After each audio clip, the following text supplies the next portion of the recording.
Vous êtes-vous déjà demandé pourquoi, face à la mort, la science semble toujours trébucher sur des mystères qu'elle ne parvient pas à déchiffrer? Parmi eux, l'un des plus troublants est ce qu'on appelle le poids de l'âme. Depuis plus d'un siècle, médecins et chercheurs ont tenté de mesurer le corps humain à l'instant de la mort et ont affirmé que quelque chose, aussi infime soit-il, semblait s'échapper, laissant le corps plus léger. Était-ce simplement une coïncidence physiologique ou une révélation surprenante qu'il existe quelque chose au-delà de la chair et des os? C'est ici qu'intervient René Guénon, philosophe et métaphysicien, qui a osé franchir la frontière entre le visible et l'invisible. Pour lui, la science moderne, prisonnière des chaînes du matérialisme, ne pourrait jamais comprendre la totalité de l'âme. La vérité, disait-il, ne se trouve pas dans le poids que les yeux mesurent, mais dans la valeur que l'esprit reconnaît. Guénon rappelait que ce que nous appelons âme n'est pas un fragment d'air ou d'énergie quantifiable, mais une essence qui s'insère au centre éternel de l'existence, ce qui nous amène à la première révélation de ce voyage. Le poids de l'âme ne peut être mesuré en grammes, mais en degrés de conscience. Voilà la clé que Guénon nous livre, comme un guide pour la traversée. Il nous invite à percevoir que ce qui pèse en nous est ce que nous cultivons. Intention, pensée, vertu et ombre. Chaque geste, chaque acte, chaque choix devient partie d'une accumulation subtile qui, à la fin de la vie, ne disparaît pas, mais se transforme en lumière ou en ombre, accompagnant l'essence. Imaginez alors la scène d'une bougie allumée dans une chambre silencieuse. Lorsque la flamme s'éteint, la chaleur persiste quelques instants et une fumée ténue s'élève vers l'invisible. C'est ainsi que l'âme quitte le corps, non comme une matière qui tombe, mais comme une essence qui s'élève. La science ne voit que l'absence de la flamme, mais Guénon nous invite à regarder la trace invisible qu'elle laisse dans l'air. Dans cette première étape du voyage, nous comprenons que le poids de l'âme n'est pas physique, mais symbolique. Il est le reflet de la densité ou de la légèreté de ce que nous cultivons en nous. Révélation surprenante. L'invisible, qui semblait intangible, se révèle comme la réalité la plus solide de toutes. Ici naît la première pratique, cultiver la légèreté intérieure. Au lieu de craindre la mort, ou de tenter d'emprisonner l'âme dans des instruments scientifiques, Guénon nous apprend à affiner notre vie comme une harpe. Chaque vertu est une corde qui résonne, chaque pensée élevée est un ton plus clair. Celui qui cherche la vérité doit devenir léger comme la flamme, disait-il, dans une métaphore qui unit simplicité et profondeur. C'est le premier pas de notre guide. Comprendre que l'âme ne se mesure pas en chiffres, mais en état d'être. Que la vraie science n'est pas seulement celle du corps, mais celle de l'esprit, et que le mystère du poids de l'âme ne réside pas dans des balances, mais dans la balance secrète que chaque cœur porte en lui. Si dans la première étape, nous avons appris que le poids de l'âme ne se mesure pas en grammes, mais en état de conscience, nous entrons maintenant dans une nouvelle phase, comprendre comment l'invisible dialogue avec le visible. La science n'observe que ce que les yeux atteignent et ce que les instruments enregistrent. Mais Guénon nous avertit que cette vision est comme contempler la surface d'un lac en ignorant les profondeurs silencieuses. Il affirmait que le monde sensible n'est qu'un reflet, une ombre du réel. Cela signifie que tout ce que nous touchons, voyons ou ressentons n'est qu'un symbole de quelque chose de plus profond. Et c'est exactement dans ce pont entre les deux mondes que l'âme révèle son véritable poids. Imaginez l'acte simple de respirer. Pour la science, ce n'est qu'un échange de gaz entre les poumons et l'air. Mais pour les traditions anciennes, chaque inspiration était l'entrée du souffle vital, le prana, le pneuma, le rua, des noms différents pour une même réalité invisible qui anime l'être humain. L'air qui entre n'a pas de poids sur les balances, mais il porte la vie. De la même manière, l'âme n'est pas quantifiable, mais elle soutient toute l'existence. La deuxième révélation est celle-ci. Le poids de l'âme est la valeur que nous donnons à l'invisible dans notre vie quotidienne. Quand nous réduisons tout au palpable, nous perdons la partie la plus significative de l'expérience. Guénon nous invite à voir la réalité comme un voile. La surface peut tromper, mais derrière le tissu, il y a toujours une lumière plus intense qui attend d'être révélée. Pour illustrer, pensez à une montagne au coucher du soleil. Aux yeux matériels, nous ne voyons que des rochers teintés d'or. Mais en contemplant avec l'âme, nous percevons le symbole, l'élévation, l'effort, l'ascension de l'esprit vers l'éternel. Ainsi, chaque image, chaque événement, chaque rencontre devient un signe, un reflet de quelque chose de plus grand. En pratique, cela signifie vivre de manière symbolique. Il ne s'agit pas d'abandonner la raison, mais d'élargir la vision. En se réveillant, percevoir que la lumière du matin n'est pas seulement des photons traversant la fenêtre, mais l'appel de la vie renouvelée. En conversant avec quelqu'un, notez qu'il ne s'agit pas seulement d'un échange de mots, mais d'une rencontre entre essences. En affrontant une difficulté, comprendre qu'il ne s'agit pas d'un poids pour écraser, mais d'un pont à traverser. Guénon disait « Le symbole est le langage universel de l'âme, et c'est seulement par lui que l'invisible se laisse toucher. » Cette phrase nous rappelle qu'il existe une science plus ancienne et plus profonde, la science de l'esprit, qui ne nie pas la matière, mais la transcende. En reconnaissant l'invisible dans le quotidien, l'âme devient moins lourde d'illusions et plus légère de sens. C'est la deuxième étape du voyage, éveiller le regard symbolique. À partir d'ici, le monde cesse d'être un amoncellement de faits isolés et se transforme en un vaste livre de révélations. Si jusqu'ici nous avons compris que l'âme ne se mesure pas en grammes et que son essence se révèle dans le pont entre visible et invisible, nous arrivons maintenant à l'étape la plus intime du voyage, la conscience de nos choix. René Guénon insistait sur le fait que la vie n'est pas une succession d'instants aléatoires, mais une école sacrée, où chaque décision laisse une marque indélébile.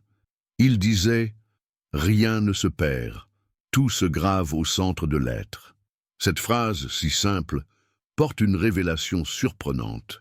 Chaque pensée et chaque acte, aussi petits qu'ils paraissent, participent à la construction de ce que nous appelons le poids de l'âme.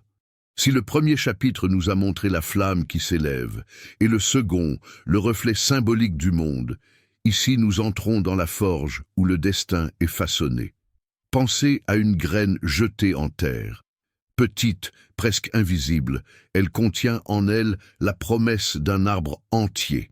Ainsi sont nos choix. Le geste de compassion qui semble insignifiant aujourd'hui fleurira demain comme un arbre d'ombre et de fruits. De même, l'acte égoïste, même caché, crée des racines qui pèsent sur le cœur. Le poids de l'âme est, en dernière instance, la somme de ces graines cultivées tout au long de la vie. Guénon voyait l'homme moderne comme quelqu'un perdu dans les illusions, courant après des conquêtes externes et oubliant la balance secrète qu'il porte en son sein. Pour lui, la véritable mesure ne réside pas dans les titres, les possessions ou les apparences, mais dans la cohérence entre ce que nous pensons, ressentons et réalisons. La vie est un champ d'épreuves, et chaque situation, une invitation à s'aligner sur l'éternel. Ici surgit la troisième révélation. L'âme ne pèse pas parce qu'elle souffre, mais parce qu'elle choisit face à la souffrance. L'infortune peut écraser ou purifier, la douleur peut durcir ou éveiller. La balance de l'âme n'enregistre pas les faits en soi, mais la façon dont nous y répondons. D'un point de vue pratique, Guénon nous invite à la vigilance intérieure. Non pas une vigilance anxieuse, mais une attention sereine, comme celui qui observe le cours d'un fleuve. En choisissant entre la colère et la patience, entre l'indifférence et le soin, entre l'illusion et la vérité, nous façonnons non seulement notre biographie, mais aussi le tissu invisible de notre essence. Nous pouvons imaginer notre âme comme une sphère de cristal. Chaque choix juste la rend plus limpide. Chaque choix déformé la trouble. À la fin, ce qui s'élève n'est pas le poids des erreurs ou des réussites isolées, mais la transparence acquise par la recherche sincère de la vérité. Ainsi, la troisième étape du voyage est celle-ci. Reconnaître que le poids de l'âme est entre nos mains à chaque instant. et qu'en alignant nos choix avec conscience, nous devenons des alchimistes de l'esprit, transformant le plomb en or, l'ombre en lumière. Nous arrivons à une phase décisive du voyage. Dans les chapitres précédents, nous avons vu que l'âme ne se mesure pas sur des balances, mais en conscience, que le monde est un voile symbolique et que chaque choix est une graine lancée dans le champ de l'être.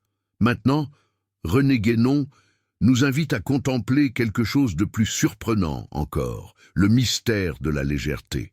Il affirmait « L'âme n'est pas lourde par son essence, mais par ce qui s'accroche au transitoire. » Cette révélation transforme notre regard. Car, si la densité de l'âme naît de l'attachement aux illusions, la légèreté surgit du détachement conscient. Cela ne signifie pas l'indifférence au monde, mais la capacité d'y participer sans être asservi par ses chaînes. Imaginez un oiseau migrateur. Il traverse océan et tempête parce qu'il ne porte pas plus que le nécessaire. Son vol est un symbole de l'âme qui, libérée des excès, trouve la force de traverser l'inconnu. Ainsi en est-il de nous. Quand nous accumulons vanité, rancœur et peur, nous devenons trop lourds pour voler. Mais quand nous cultivons simplicité, pardon et confiance, l'âme devient légère comme le vent. La quatrième révélation est claire. L'âme n'atteint sa véritable hauteur que lorsqu'elle se détache de l'éphémère et s'ancre dans l'éternel. C'est le secret que tant de traditions spirituelles ont répété sous des symboles différents.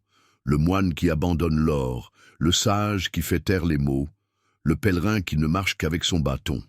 D'un point de vue pratique, Guénon nous enseigne à vivre avec présence et détachement. Il s'agit d'apprendre à lâcher ce qui n'est pas essentiel. Lâcher les ressentiments qui rongent, les ambitions qui asservissent, les peurs qui paralysent. Ce n'est pas nier la vie, mais la vivre en plénitude, sans s'attacher à des chaînes invisibles. Nous pouvons imaginer notre âme comme un ballon. Chaque attachement est un poids qui y est attaché. Plus nous défaisons les nœuds, plus le ballon s'élève, touchant des horizons toujours plus vastes. Le détachement, alors, n'est pas une perte, c'est une libération. Guénon disait « L'homme qui découvre le sens du symbole comprend que la mort n'est pas chute, mais ascension. » Et voici le point. La préparation au dernier soupir ne se fait pas seulement à l'instant final, mais dans chaque geste de détachement quotidien. L'âme entraînée à la légèreté ne craint pas le passage, car elle a déjà appris à voler. C'est la quatrième étape du voyage. Percevoir que la légèreté de l'âme ne consiste pas à nier le monde, mais à l'aimer sans chaîne. La véritable mesure de l'être est sa capacité à sourire face à la transitoire, reconnaissant que tout est passage, mais que rien ne se perd dans l'éternel. Nous arrivons au seuil de la dernière étape. Si au début nous avons appris que l'âme ne se mesure pas en grammes, mais en conscience, si nous avons découvert que le monde visible n'est qu'un reflet de l'invisible, si nous avons compris que nos choix façonnent le poids secret de l'âme, et si nous avons contemplé le mystère de la légèreté à travers le détachement, nous sommes maintenant prêts pour l'horizon plus grand, la transcendance. René Guénon rappelait que la mort n'est pas une interruption, mais une initiation suprême. Il disait « Celui qui comprend le symbole du passage découvre que la fin n'est que le portail d'un commencement plus vaste. » Ainsi, le poids de l'âme ne s'achève pas au dernier soupir. Il se transforme en mesure d'ascension, nous conduisant vers des dimensions plus amples de la réalité. À ce point, nous ne parlons plus seulement de vie ou de mort, mais de continuité. L'âme est comme un voyageur qui, après avoir traversé la nuit, trouve une aube qui n'appartient pas au temps.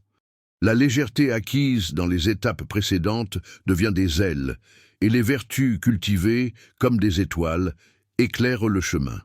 Ce qui semblait une destination finale se révèle être une route sans fin, où chaque révélation ouvre l'espace à une autre, encore plus grande. Ici surgit la cinquième et dernière révélation. L'âme ne cherche pas seulement à se libérer du poids, mais à s'unir à la source universelle d'où elle a toujours procédé. Toutes les traditions ont parlé de ces retrouvailles en images distinctes. Le retour à l'océan, la fusion avec la lumière, le retour à la maison primordiale. Pour Guénon, c'est le sens de la réalisation métaphysique. Dépasser l'individualité limitée et se reconnaître partie du tout éternel. Sur le plan pratique, cette étape n'est pas une invitation à fuir le monde, mais à l'intégrer. L'être humain, en se percevant participant de l'infini, vit avec plus de compassion, plus de sérénité et plus de courage. Les petites actions du quotidien deviennent sacrées. Préparer un repas, écouter quelqu'un en silence, contempler la nature. Tout est opportunité de refléter l'ordre invisible qui soutient l'univers. Nous pouvons imaginer que l'âme, en se libérant de ses poids, devient comme un rayon de lumière, traversant des vitraux colorés. Chaque couleur est une tradition, une culture, un langage spirituel, mais la lumière est unique, indivisible, éternelle. Ainsi en est-il de la vérité, multiple dans les formes, mais une en essence. Voici donc la conclusion. Le mystère du poids de l'âme n'est pas une énigme pour les balances, mais un appel à la transformation intérieure. Ce n'est pas une limitation, mais une initiation. Ce n'est pas une ombre, mais une révélation. C'est une invitation à vivre maintenant, à cet instant, avec la conscience que chaque geste façonne notre légèreté et que chaque pensée ouvre des portails vers la transcendance. En appliquant ces leçons au quotidien, nous découvrons que nous n'avons pas besoin d'attendre la mort pour expérimenter l'éternité. L'Éternel pulse déjà dans chaque respiration, dans chaque acte d'amour, dans chaque éclair de conscience. La véritable science est celle de l'âme, et sa vérité, bien qu'invisible, est plus solide que n'importe quelle pierre. Que chaque lecteur garde ce message. L'âme n'est pas alourdie par ce qu'elle porte, mais illuminée par ce qu'elle reconnaît comme éternel. Et qu'en cheminant dans la vie, nous puissions nous rappeler que nous sommes tous dans un voyage sans fin, vers le cœur invisible qui soutient l'univers.